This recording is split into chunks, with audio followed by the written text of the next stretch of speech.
बिस्मिल्लाहिर्रहमानिर्रहीम बिस्मिल्लाहिर्रहमानिर्रहीम अल्लाहुम्मा सल्ली अला सय्यिदिना व अला मुहम्मद मिलाई समावाति बिलाल अर्द मिलाल रजीम। अस्सलाम वालेकुम नाज़रीन, मैं हूं आपका होस्ट सबज़दा मोहम्मद ज़ादी शेख फ़कीर हुसैनी। आप हमारा ऑफिशियल यूट्यूब चैनल सरकार जी मुल्तान शेख आस्ताना आलिया रशीदिया देख रहे हैं। उम्मीद है खुदावंद मताल से आप सब लोग खैरियत से होंगे।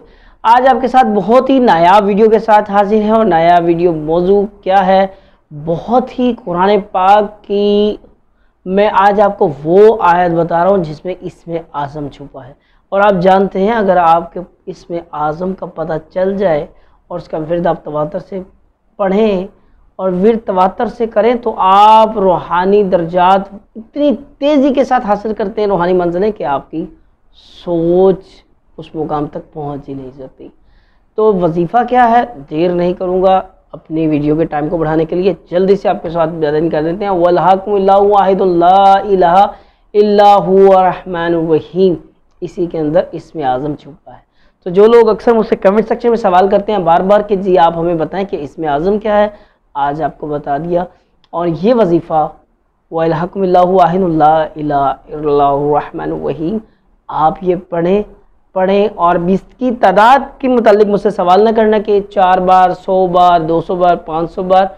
आप इसको सिर्फ लातादाद रखें, जिस कदर आप पढ़ सकते हैं इसमें पढ़ें। हाँ, आपने पढ़ने और इसके शुरू और दरमियान का ज़रूर ख्याल रखना है कि पढ़ने से पहले आपने 11 बार दुरूद पाक, और जब इसको बंद करने लगे आखिर में 11 बार दुरूद पाक ज़रूर पढ़ना है। इसके बाद आप अपने रूहानी दर्जात खुद देखेंगे, आपको ख्वाब का जो सिलसिला होगा यकसर बदल जाएगा। आपकी रूहानियत की वो तेज़ी आएगी, आपको ख्वाब इतने उम्दा नज़र आएंगे कि आप खुद हैरान होंगे। कभी आप जन्नत की सैर करेंगे, कभी आसमान की सैर करेंगे, कभी अर्श पर होंगे और कभी फ़र्श पर बागात की सैर करेंगे। आप सिर्फ इस वजीफ़े को शुरू करें, बहुत ही प्यारा अमल। अच्छा, करना ज़रूरी नहीं है कि तमाम वज़ाइफ में आपको ये बताऊं कि जी आपकी परेशानी हल हो जाएगी, आपके रिज़्क़ रोटी के मसले हल हो जाएंगे। आपकी रूहानियत, आपका खुदा के साथ ताल्लुक़ भी तो कोई चीज़ है। कोई वजीफ़ा ऐसा भी पढ़ लिया करें जो बेलोस हुआ करे, बग़ैर किसी गर्ज से अपने खुदा को याद भी किया करें।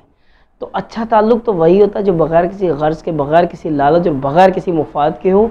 तो आज का जो मैं वजीफ़ा आपको बता रहा हूँ ये बग़ैर किसी गर्ज, बग़ैर किसी लालच और बग़ैर किसी मुफाद के पढ़ना है। रब को रब जानते हुए, रब को रब मानते हुए पढ़ें। वल हक़्क़ु इल्लाहु वाहिदुन ला इलाहा इल्ला हुवा रहमानुर रहीम। और वो रब आपको वो सब अता करेगा जो आपकी सोच, आपके वहम, आपके गुमान में भी नहीं है। अच्छी होने के बाद फैलाना सदका जारी। इस वीडियो को शेयर जरूर कीजिएगा, हो सकता है आपके एक शेयर से किसी का भला हो जाए। नेक्स्ट वीडियो के साथ आपकी खिदमत में फिर हाजिर होंगे। जब तक के लिए अल्लाह हाफिज़, फ़ी अमानिल्लाह।